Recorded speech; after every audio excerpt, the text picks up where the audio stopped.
music Adı Dayman Trip music Adı Dayım durmuşa lirikal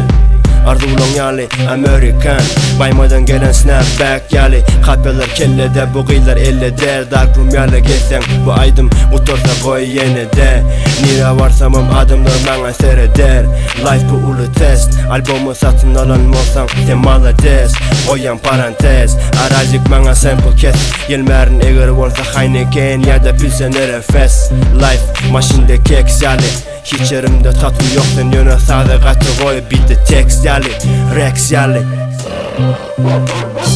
Sorama yük olacak sonra sen sorama Sarama iş olacak olsan bana yaraman Bu kupsal sana onu jorava Sorama menin katı meşgul bu aralar Sorama yük olacak sonra sen sorama Sarama iş olacak olsan bana yaramaz Bu kupsal sana onu jorava Sorama menin katı meşgul bu aralar Me, I always tell the truth, even when I lie. Kim işe de bu zahmet öyleyli Ucunda gıydırrına olsa gömeli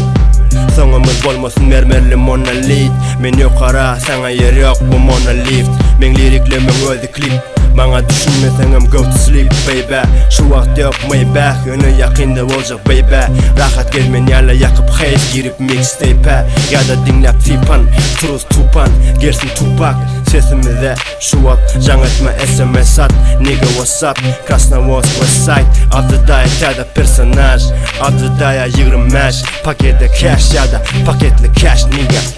Me, Sorama yük olacak sonra sen sorama Sarama iş olacak olsan bana yaraman Bu kupsal sana onu jorava Sorama menin katı meşgul bu aralar Sorama yük olacak sonra sen sorama Sarama iş olacak olsan bana yaramaz Bu kupsal sana onu jorava Sorama menin katı meşgul bu aralar Oh shit, qol pripeva valla. Dash. Şu tağdan koyalım pripeva